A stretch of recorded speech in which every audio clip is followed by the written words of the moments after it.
நமோ நாராயணாய நமக. ஸ்வயம்பூ சம்புராதித்ய புஷ்கராக்ஷோ மகாஸ்வனக அநாதீநிதனோ தாதா விதாதாதா துருத்தமக. நான் பாலகோபாலா பக்தை லதா பேசுகிறேன். அனைவரும் சப்ஸ்கிரைப் பண்ணுமாறு வேண்டிக் கொள்கிறேன். கிருஷ்ணனுடைய அருளை பெறுவதற்கு நாம் இன்றைக்கு பார்க்க போகும் திருநாமம் 42வது திருநாமம் அநாதி நிதனக. அநாதி நிதனக அப்படின்றது இதற்கு பொருள் என்னன்னு பார்த்தீங்கன்னா, தொடக்கமும் முடிவும் இல்லாதவர். சொல்லும் முறை அநாதி நிதனாய நமக, அநாதி நிதனாய நமக என்று சொல்ல வேண்டும்.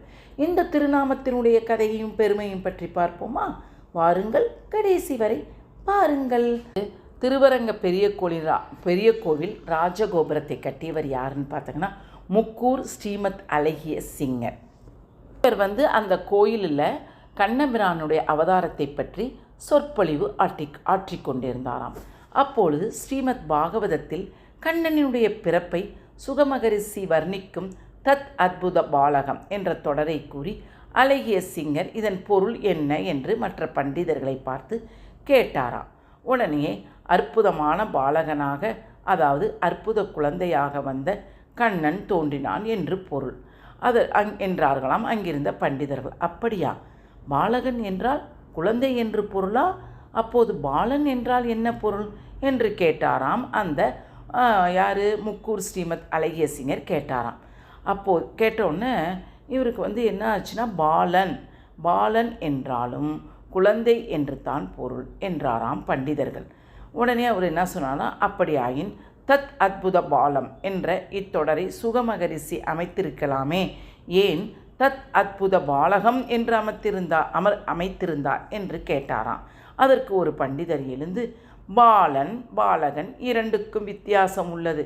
பாலன் என்றால் குழந்தை என்று அர்த்தம், பாலகன் என்றால் சிறிய குழந்தை என்று அர்த்தம் என்றாராம். அதற்கு அழகிய சிங்கர், பிறக்கும்போது எல்லா குழந்தைகளுமே சிறிய குழந்தைகளாகத்தானே இருக்கும், கண்ணனுக்கு மட்டும் ஏன் குறிப்பாக பாலன் என்ற சொல்லை சுகமகரிஷி பயன்படுத்த வேண்டும் என்றாராம்.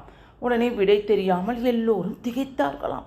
சிறிது மௌனமும் காத்த அழகிய சிங்கர் கண்ணபிரான் அவதரிக்கும் போதே திருமார்பில் மகாலட்சுமியுடனும் நாபிக்கமலத்தில் பிரம்மாவோடும் பிறந்தாராம் என்பது நீங்கள் அனைவரும் அறிந்ததே.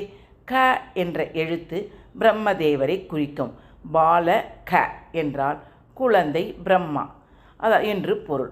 குழந்தை கண்ணனின் நாபிக்கமலத்தில் குழந்தை பிரம்மா இருந்தாராம். அந்த குழந்தையுடைய கண்ணனுடைய நாபிக்கமலத்தில் தான் பிரம்மா இருந்தார் என்பதைத்தான் தத் அத்புத பாலகம், அற்புத குழந்தையின் நாபிக்கமலத்தில் பாலகன் இருந்தார் என்று சுகமகரிஷி கூறியுள்ளார் என விளக்கினார். எப்படியெல்லாம் இருக்குது பாருங்கள், எவ்வளோ அழகான ஒரு தத்துவங்கள் பாருங்கள்.